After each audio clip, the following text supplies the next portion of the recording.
Well, hello everybody. My name is Chris Gibbons. I'm going to be your instructor for this course, Introduction to Healthcare Finance, in the summer of 2025. So let me talk a little bit about this video. So what I like to do is shoot these weekly, vlog videos.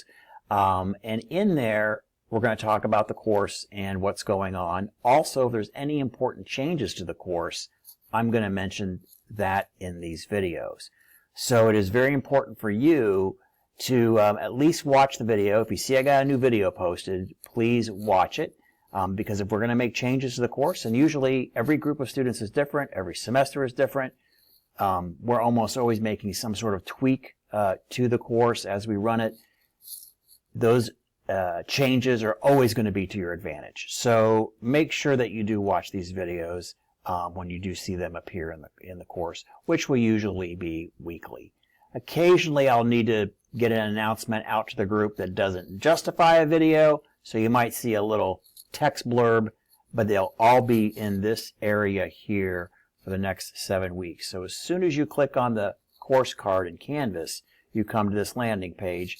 Before you jump into your modules, make sure you look and see if we have any new update videos in there. All right, so that's a little bit about the format of the video. Let's talk a little bit about the course. I'm not going to do a in-depth walkthrough of the course. It is pretty simply laid out. If you noticed, like this week where we have the modules and then usually some threaded discussion or some other smaller assignment, that's the way it's going to be for all pretty much for all 7 weeks. You have these chapter quizzes just to test your retention on the knowledge, and then some other interaction assignment that ties into what we're talking about that week.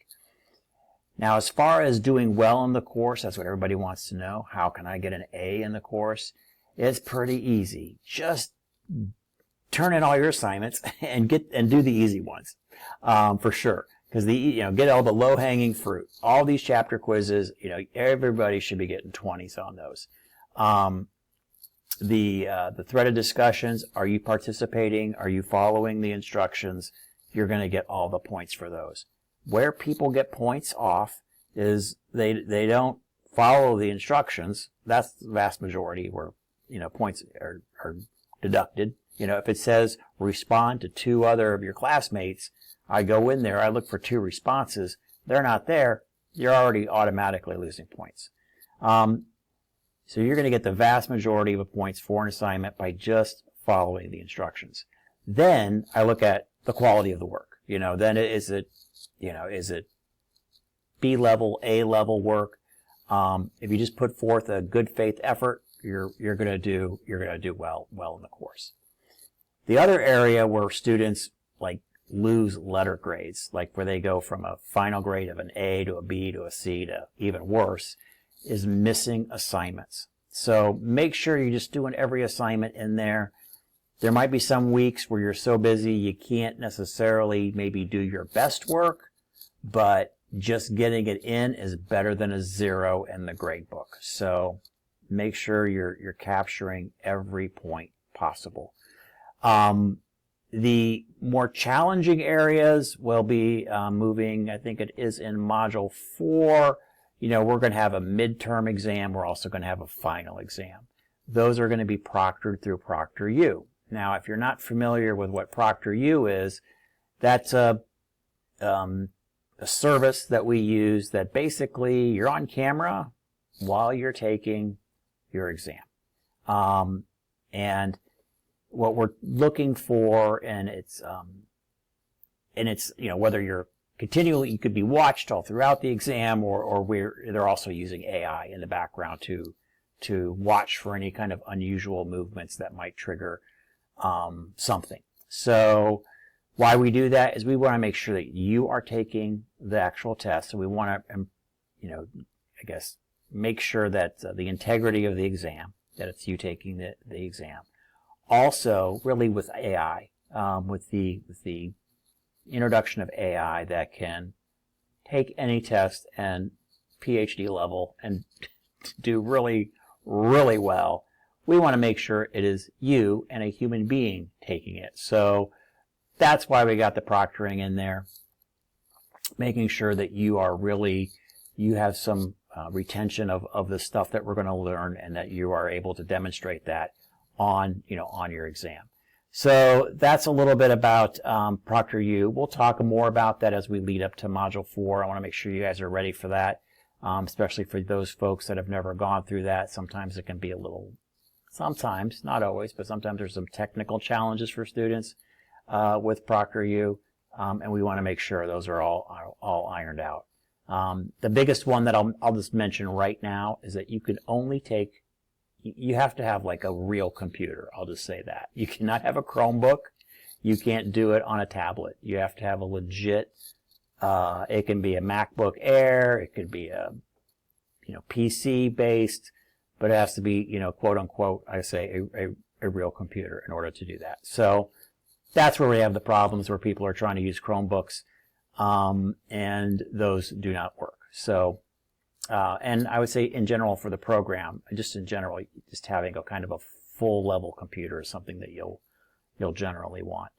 All right, so a little bit about that. If you do have an issue and you don't have, I will say, quote unquote, a real computer, and maybe you are only using a Chromebook, reach out to me, and we'll work some other system out for you. So, all right, so a little bit about that. Again, we'll talk more as the weeks as we move closer to that. That pretty much covers it. You'll find most of these modules are going to be the same pattern. Chapter quizzes, and then a thing, and something. In this case, a midterm. Let's see, what are we doing here? Yeah, usually a threaded discussion assignment that we'll have in there. I do have some other smaller assignments other than threaded discussions just to mix it up, but that's how it'll be. Very doable, very achievable to do really, really well in this class. Vast majority of students get A's. If you put in good faith effort, you get in every assignment that you can, you're going to do well on this course. The other thing I'd encourage you to do is make sure you print out the syllabus. Let's go back to the home page here. And that's where these welcome videos, well, not the welcome video, but the update videos they'll be on this home page. So again, when you go into the course, you're going to land here first. Look for any new update videos. Make sure you watch them. Maybe there's something new that we changed to the course. Maybe we changed the due date. Maybe we changed an assignment. Maybe I'm talking about extra credit. Who knows? So make sure you watch these videos. Also, make sure you print out the syllabus. I always think it's a good idea to have that physical copy of the syllabus handy. You kind of know the flow of the course, how things are going to work. It's all kind of listed here. So there's that. And that's pretty much it, guys. Now, in order to get a hold of me, you're going to notice my contact information somewhere above this video. So we have regular old-fashioned email that you can use. You can also, text messaging works really well. I've given my phone number out to thousands of students, especially for quick questions. That's a great way to go. You can usually get an answer back within minutes. Email, hours, maybe longer if it's a weekend.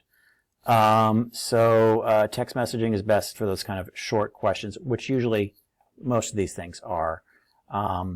I think can be handled well through text. And if we do need to talk, I can send you my scheduler link, and we can schedule something through Zoom or Teams or just a regular phone call. We could do it that way too. But so there's 3 ways that we can interact throughout the course. All right, well, that's pretty much it for this week. It's a holiday week, so I know I'm assuming many of you will have plans for the 4th of July. The first week is pretty light, so hopefully you should be able to get all this done before the 4th of July. I'm shooting this on July 2nd.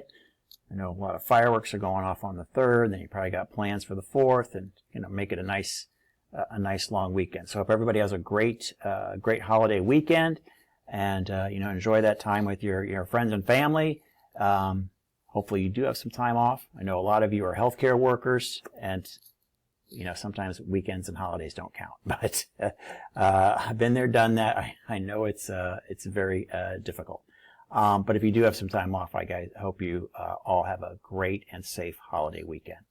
All right, everybody, have a great week, and I will check in with you next week. Thanks.